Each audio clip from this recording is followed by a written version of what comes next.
They do have a timeout. Decide not to use it. Curry, way downtown. Bang! Bang! Oh, what a shot from Curry! With 0.6 of a second remaining. Now, at conclusions, we can see clearly what this was. This was the perfect storm.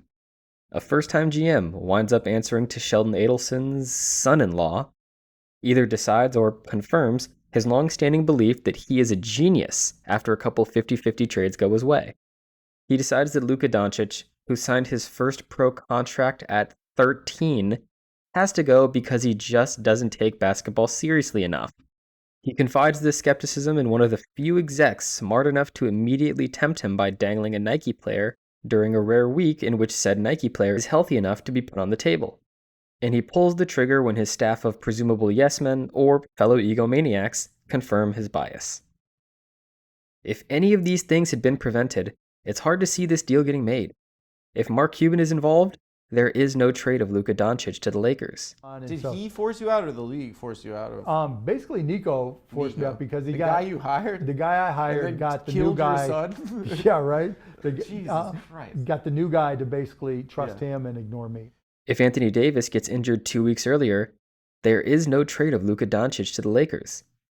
If Jason Kidd lies on the tracks, there is no trade of Luka Doncic to the Lakers.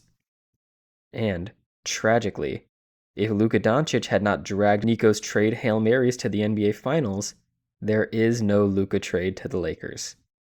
And yet, here we are. Clearly there was some animosity between Nico and Luka, but unless there is some event we still don't know about in which the pair literally came to blows, a trade of Luka Doncic a week before the deadline for 10 cents on the dollar to the Los Angeles Lakers just does not make any sense. And I was like, man, Luka, man. I'm like, man, have I ever got with Luka? Oh my gosh. And so when he said trades to Dallas, I was like, man, get the f out of here. Like, and I said, who the f they gonna trade me for? Luka? like I was just saying, like, who else can you trade me for on that team? And he was like, mind you, they just went to the finals. Yep. They just went to the finals. So I'm like, and it was never no discussion about, like, man, we might get AD out of here, or it was nothing, right? And he was like, they traded you for Luka.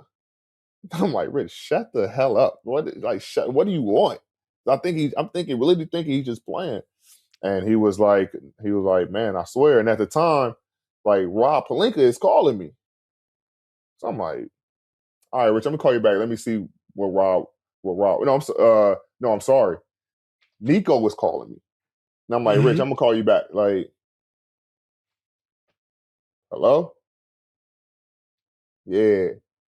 I told you I was gonna come get you one day. I wanted you. Huh? Luka Doncic was the Dallas Mavericks. The numbers back it up, the eye test backs it up, and the fan accounts back it up. It doesn't make sense. I'm sorry. It does not make sense. There's no scenario where the Dallas Mavericks trading Luka Doncic, a player who was their franchise, who was very openly their franchise, was very openly the guy who was going to be here, the guy who was the next Dirk, the guy who was, taking Dirk's place in so many ways. He backed it up with his confirmation that he never would have demanded a trade. They gave me the opportunity. I really appreciate it. Was your intention to finish your career in Dallas? Of course. It's an easy question.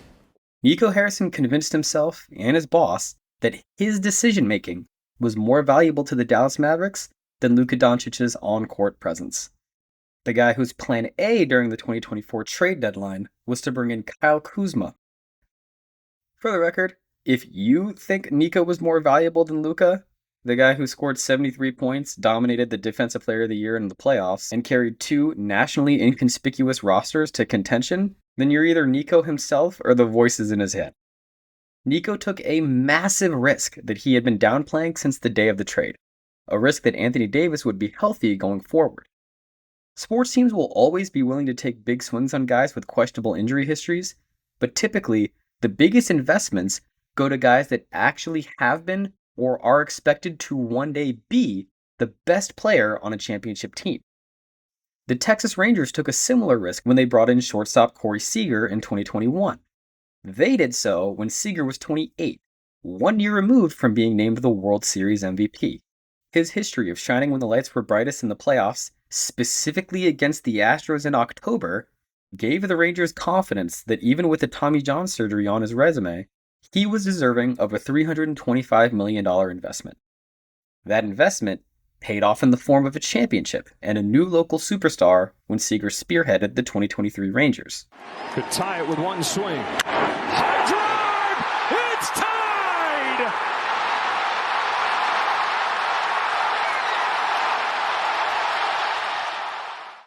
The Mavericks brought in Anthony Davis at 31, 5 years removed from his last first-team All-NBA season. His history as a leading man included one series win without LeBron, and he had been acquired with a much more checkered history of missing games. Not with a roster built for Davis, mind you, but one built for Luka. Luka's gravity on the court meant that the Mavs could get away with less spacing than most teams for years, giving Jason Kidd the freedom to tinker with lineups that included Derrick Jones Jr., Daniel Gafford, and PJ Washington all on the floor at the same time. But with Davis, a career 30% three-point shooter in that spot, the team's spacing immediately became an issue, leaving poor Klay Thompson fighting for his life on the perimeter half the time. This is another one of those issues that could be seen as a symptom of Kyrie's absence, but if you've watched Dallas play in 2026, you know that this team was never a Kyrie Irving away from contention. We can now say with certainty that the reward for the Luka trade was not remotely worth the risk. For what they did, I think this was great for the Wizards. I think this was not great, but it was a win for them because they didn't give up anything. They gave up nothing. Yeah. Nothing. What they did was take the bad salaries that the Mavericks didn't want anymore, to your point. Yeah. They also dressed up the draft picks. Like you can say you got 4 or 5 I think seconds were thrown in there. They can get 4 or 5 draft picks out of the deal, but they gave up nothing. They made it clear, obviously, from the opening moment of those talks, whenever they took place, that they weren't giving up any of their good young players and they weren't giving up any of their good draft picks. But if you still want to do a deal, Dallas, here we are. This is my problem with the Mavericks, though. This is just nothing. This is just, you got nothing for Anthony Davis. Your final haul for Luka Doncic, to bring it full circle, is basically 3 first-round draft picks. That's and the Max really Christie. And Max Christie, fine. Max Christie, He's having a great season. I love Max Christie. I love Max Christie too. Good player, but Max Christie. 3 first, 3 seconds. Forget the seconds. I'm not jumping on the second train there. Okay, I'm sure that, every so often you get a second-round pick that hits, but they got 3 first-round picks, 2 of which are mediocre at best. One, I don't know what the Laker picks are going to look like down the line. There might be 3 picks that are in the 20s for Luka Doncic at the end, and they do this deal. I understand there was no market for Anthony Davis for the trade deadline, none whatsoever. Not even a little. There was no market. I don't think even the Wizards went into the week thinking, I'm going to go get Anthony Davis.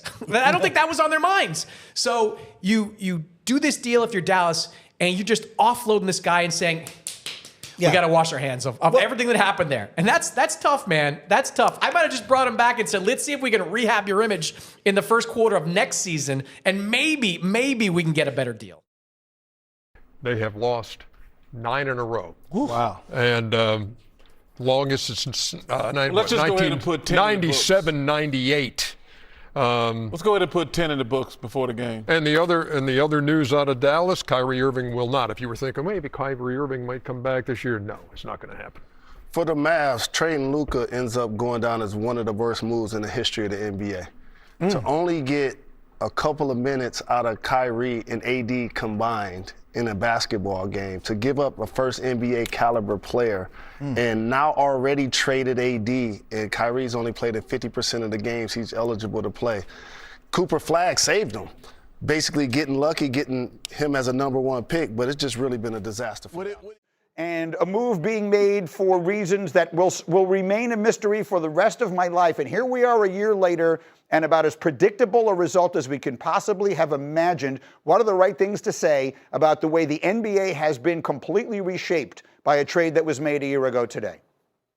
Well, Anthony Davis has been put on the trade market less than a year later, and the general manager who made the trade was fired. And, Luka arriving in LA, I think there's a possibility the Buss family would have sold anyway, but not only has it reshaped the future of the Lakers franchise, give them a player to pivot to out of LeBron James, but it may have affected the ownership of the team and certainly maybe even slightly the value of the team. Luka still has to, have the roster built out around him and sort of deliver on the promise. But he re-signed a contract in LA, committing himself to that franchise. And now the Lakers' entire future is built around Luka Doncic, and the Mavericks' future is built around Cooper Flagg, which he became an arrival in Dallas because Anthony Davis got hurt his first game as a Maverick. So it was a trade that, doesn't need decades of perspective to put this analysis on it. Nico Harrison, he did it. There's never been a worse sports trade. We thought last year it was possible. We were hoping, but there was still a chance, like maybe Davis will be really good on Dallas. Well, what happens when AD gets healthy? And then they give AD away. And then it was, but you watch Luka on LA, you can kind of see what Nico was thinking. And now on March 22nd, 2026, it's the worst trade anyone's ever made. Seager had battled injuries, but was able to get right long enough to make himself a playoff legend in the Metroplex. Nico's trade for AD was the complete opposite. Davis was unable to stay healthy, went 500 in a pair of play-in games, and rather than adding a legend for the Metroplex, his acquisition cost the Region 1. A much steeper price than the $325 million spent on Seager, if you ask me. Really, what stood out in large part was Corey's his intensity and his focus in the conversations, the questions he asked. You're talking about one of the elite left-hand bats in the game that also happens to play one of the most demanding positions in the game. It's interesting if all of us watch Luka play. He has a combination of basketball joy and killer instinct, which is really rare. That was number 8, number 24.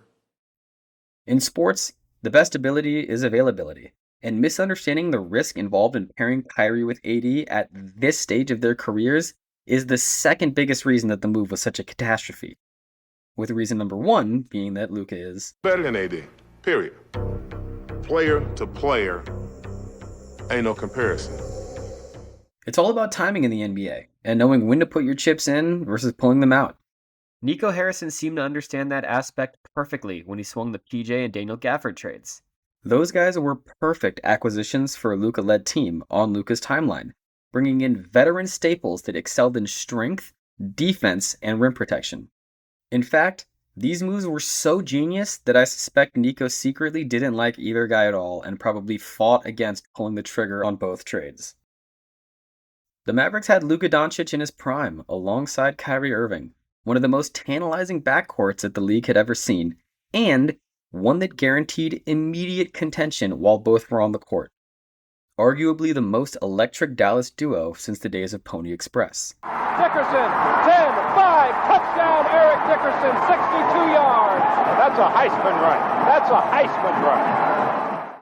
Then they detonated it, stunning the sports world and alienating both their fan base and the only major free agent that the team had ever landed. There's so much chatter about what direction this franchise is going to go and what's his future with Dallas. What's his mindset there?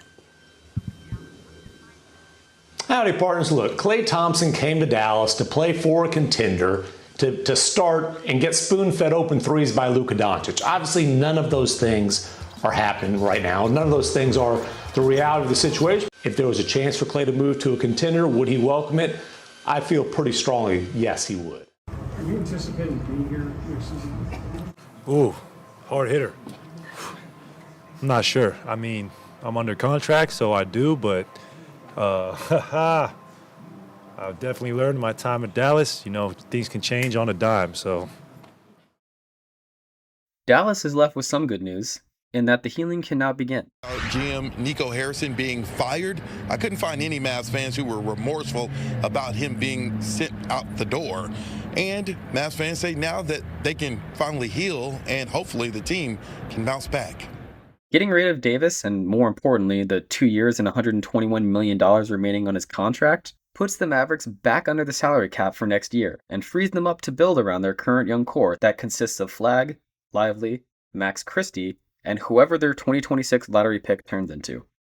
And I'll say this right now, if that pick turns into number 1 overall, then pass me my tinfoil hat. Well, fine. You know what, Barney? Give this guy a cigarette. He's freaking out. Huh? Who? Barney. He's the guy who tipped me off to Pepe Sylvia. Barney? Who the hell is Barney? You don't see Oh, shit. What the hell did he... You've lost your mind. You've lost your goddamn mind, Charlie.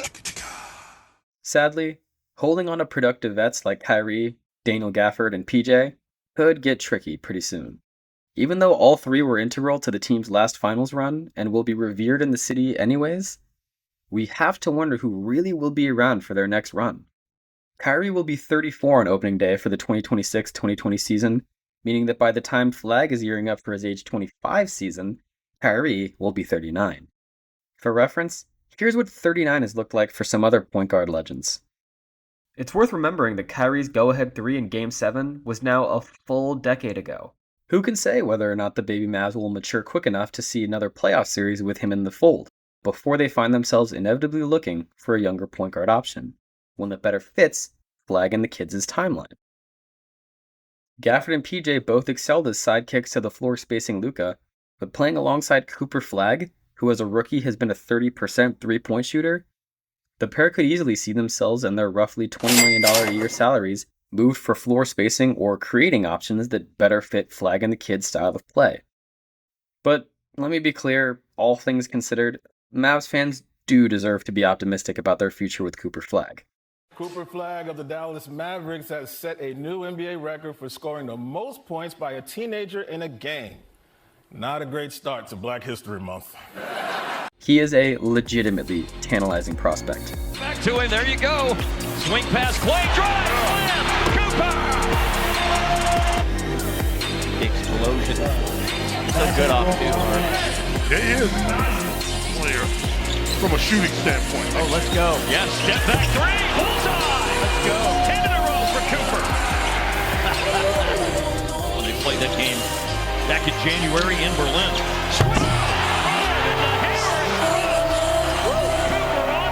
Outside, that's what he's doing, going outside. Give himself some room. Yeah, on the corner! He does give himself a little bit of room, not much. Never scored 50 points in an NBA game. There's a chance for it right here, right now. It's happened, and one. Yes, sir.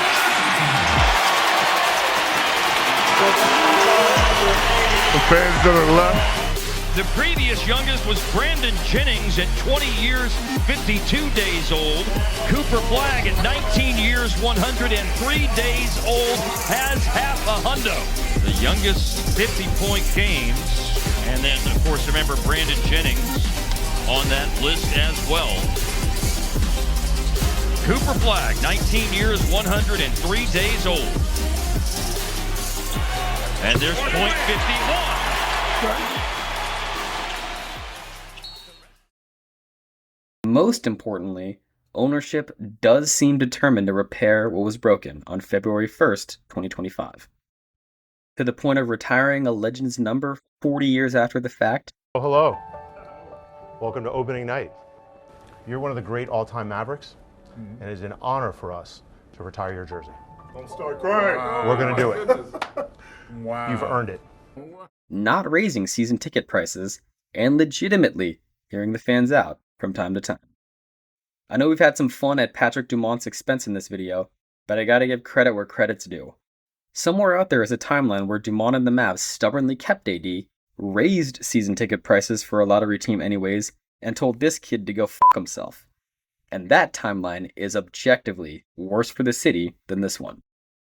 The team may still be a ways away from true contention with their new face of the franchise, but on February 2nd, 2025, it looked like it may be a much, much longer time until they had one again. None of this really makes sense. I don't care how bad this relationship and this situation had gotten between Luka and the Mavs. The way that they are moving and doing this trade is nonsensical. Much longer than the 5 months wait it actually took in execution.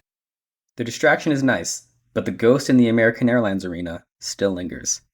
That was especially evident when halfway through Coop's 49-point game during Mark Aguirre's jersey retirement ceremony, Derek Harper inadvertently assisted the fans with a painful mid-game reminder of what had been lost. And if you look at all the people that are here tonight, it's really a shout-out night for old friends, for different people, for Norm Sanju, his family being here, our new owners. Christy, you're in the back, the Carters. We won't ever forget you guys. But this, none of that.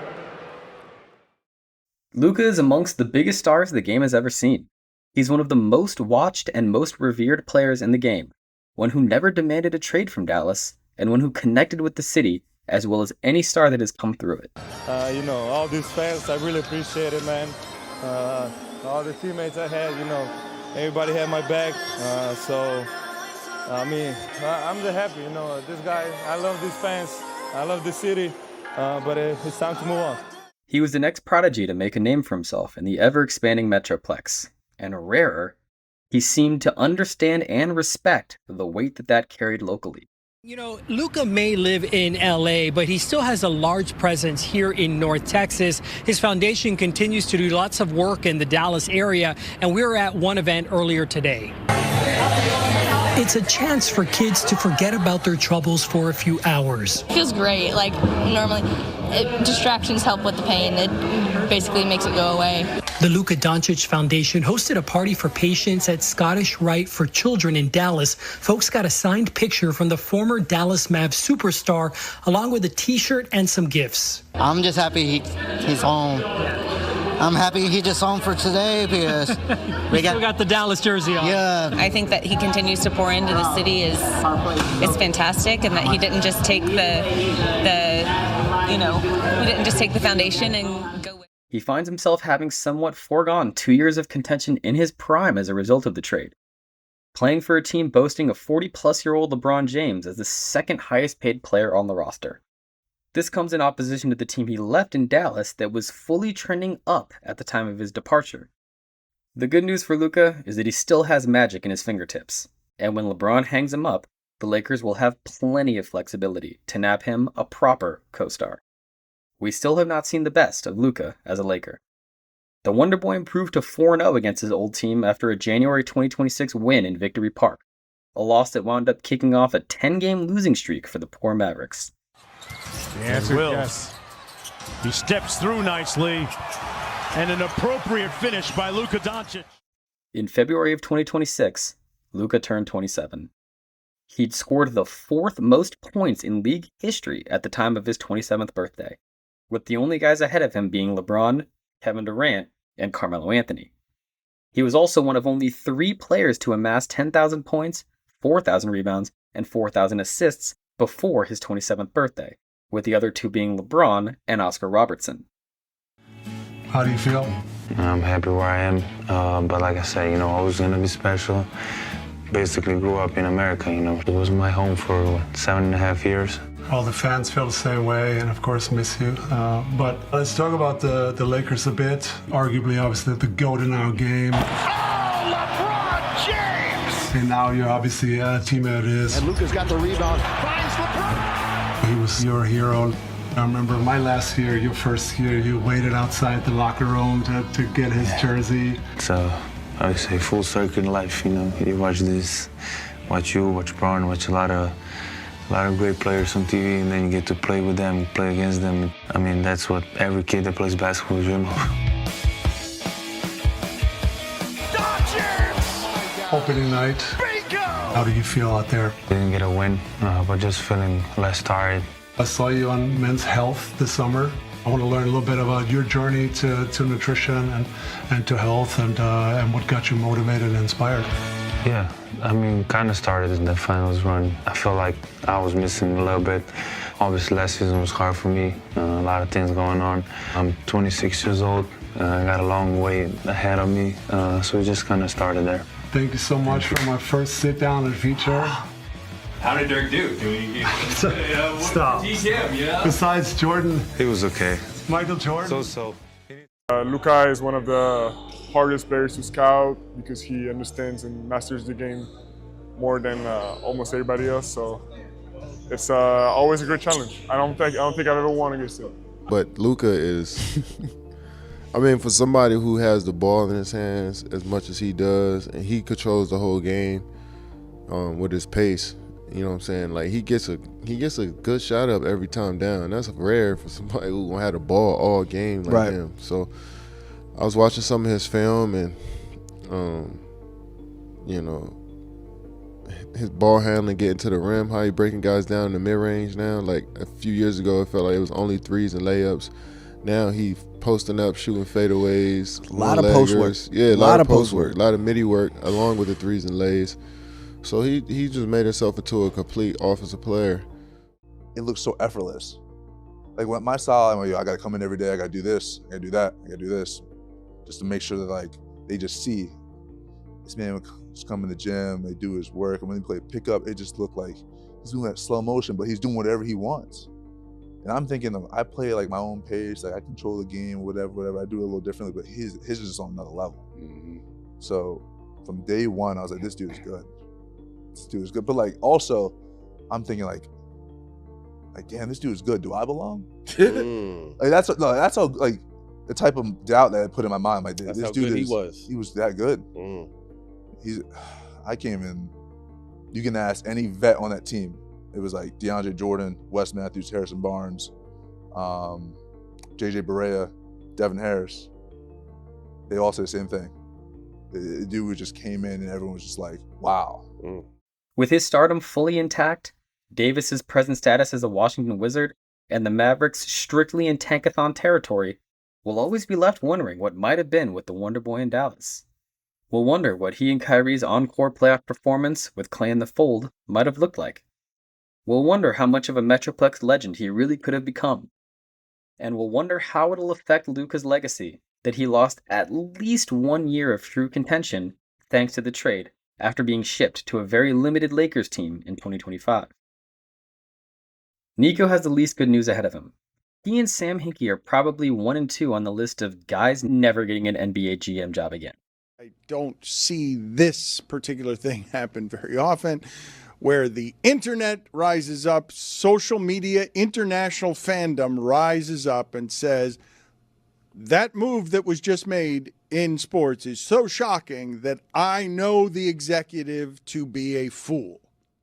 I was in the White House, in the Oval Office with the Prime Minister of Italy and the President last Thursday, and we talked about the Houston Cougars, I can promise you, for at least a minute and a half. And then we talked about that dumbass Luka Doncic trade that Dallas did. While his exit didn't include a shameful 13-page manifesto equipped with an Abe Lincoln misquote, his career-defining move in the NBA is executing the modern version of the Pedro Martinez to the Red Sox trade. Really, on the short-sighted scale, the trade more accurately measures up with the Munich Pact than anything sports-related. I had another talk with the German Chancellor, Herr Hitler. And here is the paper which bears his name upon it as well as mine.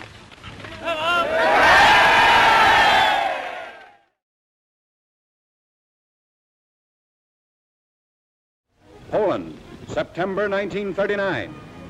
The German foe begins its ruthless march of conquest and sets the stage for World War II. Poland's 34 million inhabitants, crushed, scattered, and enslaved. What little good news we have regarding the Nico of it all is that he provided us with the single easiest litmus test for level 1 ball knowledge ever. If you ever meet a rando at the gym or bump into a cousin that you don't see much at Thanksgiving who hits you with some kind of hear me out, if we just gotten to see Nico's vision play out, we now know, thanks to Nico, that we should never take anything this person says about basketball seriously ever again. Now Luka's playing great and everybody want to take that opportunity to shit on Nico because Dallas is playing bad. But it's not apples to apples. The team that he constructed to be out there isn't out there. And I know what everybody's going to say, oh man, their injury history, you knew, you had to wonder that or think that was going to happen. Well, AD for better part of the last 2 years has been extremely healthy before getting to Dallas. The same way you don't need to take seriously anyone who prefers the Robert California era Office episodes to the Michael Scott ones, assuming such people exist. When he arrived in Dallas, Nico was handed a 21-year-old Luka Doncic, 25-year-old Kristaps Porzingis, and 24-year-old Jalen Brunson. Somehow, upon his departure 4 years later, the Mavericks had none of them. Worse than that, he provided Dallasites with the kind of traumatic moment that usually only comes with particular playoff losses. Mavs fans will forever remember their whereabouts on the night of February 1st, 2025. The same way the rest of us will remember where we were the day the Challenger exploded, or where we were on September 11th, or where we were the night Will Smith bitch-slapped Chris Rock on national television. Oh, wow! Wow! Will Smith just smacked the shit out of me. Cooper Flagg will continue his Father Marin impression to exorcise the ghost living in the American Airlines arena until the Mavericks win enough for the fan base to truly move on. Oh, let's go. Yes, step back three. Bullseye. Let's go. 10 in a row for Cooper. But there is no telling how much Luka and others will make Nico look foolish in the next 10 years. On the drive, step back, puts it up, puts it in with 5/10 of a second remaining. 3. Luka with 1 has to put it up. He's falling out of bounds. He lands in the first row, and he 8 seconds to go. Brunson drives, pulls back, three-pointer. Bang! Bang! Jalen Brunson knocks it down. And the Knicks take the lead with 4.4 remaining. That's why he's missed the clutch. Doncic, he slips. Let's hope he's all right, and he is. Stumbles, gets back up, and this goes in. It goes in! That's some magic from Luka. Battles for hands that time. There's another look at Luka getting up off the ground and falling out of bounds and knocking down the shot. And a 6-point lead. Smart throws it. James back to Doncic on the drive. Pulls back, three-pointer. Bang! Luka Doncic nails the three. Timeout Rockets. Defensively, 8 seconds. Brunson stops on a dime, launches. Oh yeah! Jalen Brunson buries it. He could easily put up that 50 spot. Gonna try three again. Banks it in. Calling bank again. 80-78. Doncic looking to get away. Step back three. Oh, that's absurd from Luka Doncic. Checked in. Porzingis way outside. Knocks down another. The logo. Herder in front of him. Spins away from him. Gonna try a three straight away. Got it. Yes, sir. We are tied at 87 after being down. Wasting time. Brunson floats it in. 45 for Jalen Brunson and a 6-point Knicks lead. Lakers on their way to a win. And we're going to give away tacos in a minute because he's got 42. A margin. Porzingis puts it in. Kristaps Porzingis knocking him down from everywhere. 18 points in 11 minutes. 8 to shoot. Under 3 minutes to go first half. Doncic. Ridiculous. Oh, stop. And, we think defense wins championships.